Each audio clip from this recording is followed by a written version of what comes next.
Welcome back to Houston Life. Our city is known for being a major sports mecca, right? I think we can all agree on that. And our next guests are hoping Fanatics will add a brand new franchise to their watch list. Yeah, football, as we know, has been male-dominated, right? But our guests today, they're doing their part to make sure the future is female. So we have coaches and part owners of the Houston Doom. Welcome Daryl Hobbs, Curtis Pippen, and player Maddie Broussard. Welcome to Houston Life. Thank you for having us. Thank you for having us. It's my pleasure, because anything sports-related and female, I kind of lose my mind for to begin with. True. But why is it important that Houston has a team? Daryl, I'll start with you, because you're a former NFL guy.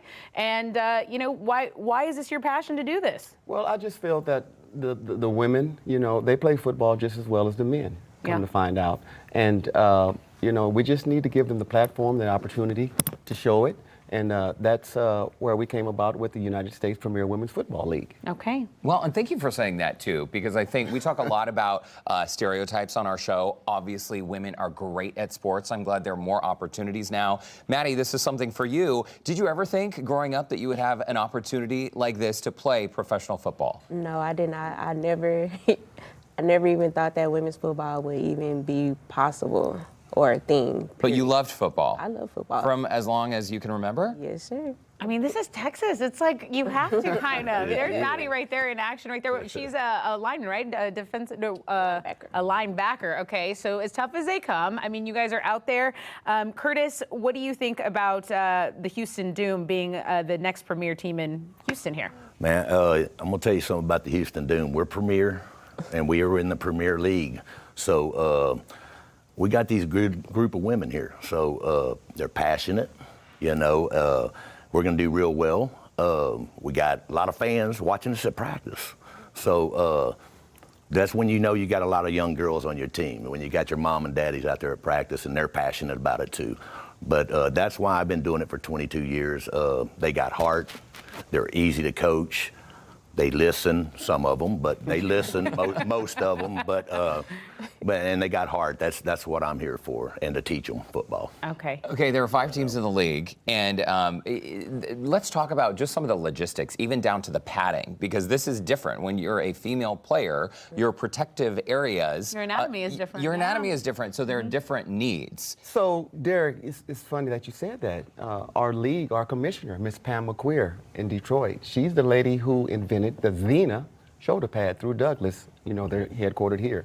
So the ladies are wearing a Xena pad, particularly manufactured for them.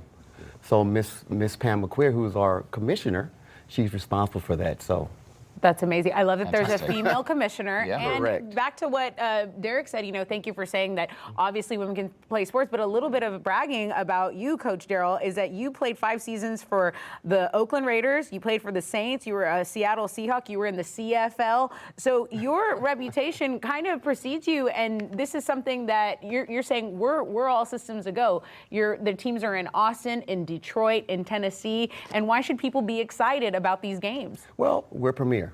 We're going to bring something different to the table. Our games are going to be subscription. They're going to be, everyone's going to be able to see them. But we just think that we bring a little bit more oomph to the game, so to speak. We're going to be playing by NFL rules and regulations, except for the time. Obviously, we're not going to play 14 minutes. We're going to play 12, but we're keeping everything to the book, NFL with the NFL rules and regulations. I feel like this is a defining moment in time, right? Maddie, for you, I mean, do you feel like you are a pioneer? Like decades from now, we're all going to look back and say, hey, remember before we actually had females playing football? Yes, definitely. Absolutely. And what are your conversations like with the other players when you're out on the field? Can you describe the vibe among the other players? Yes, our team is very much a vibe. Communication is very important on the field, because that's all that we have on the field is each other. So when we are on the field, we make sure that we're very talkative and communicative with each other, because the coaches are on the sideline, so they can only tell us so much. And so when we're out there, if you're not in sync or in tune with your teammate, then the whole communication is just not there. So we try to make sure that we're always on one accord and in one sync with each other. This is why the women's teams will be better than the men, because the women communicate. I'm just putting it out there. Coach Curtis, kind of back to that, football, I mean, it is so physically and mentally demanding. And someone outside looking in, someone that didn't play professional NFL football saying, oh no, girls are out there, they're patty caking around. I mean, you guys are really taking it to each other during practice because you kind of have to beat up on each other to practice, right? We do. We're scrimmaging against each other, okay? They make each other better.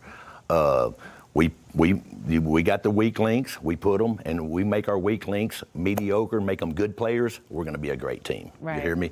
The great players, great.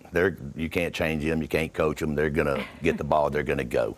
So, but, You still having people accepted to the team? If someone showed up and was a stud, you think you can make some room for them on your roster? Most Of definitely. course. Of course. Good to know. Can we come to a game? Of course. Tickets start at just $10, which Yeah. is incredible. $15 at the gate. The season opener on April 27th against Austin Angels, and that's happening in Austin, right? Yes. Yes. Okay. And then the first home game, I think. First home game here. is May the 11th here against the Tennessee Enforcers. There you go. okay. Kickoff at 7 p.m. We are going to link, by the way, on our website, HoustonLife.tv, for more info about Houston Doom. There you go. So I want to say thank you again, Daryl Hobbs, Curtis Pippen, Maddie Broussard, and all the Doom in studio. Everyone here, yes, there we go, hanging with us today. And just a reminder, the season starts April 27th, and all that stuff is at HoustonLife.tv, seen on section.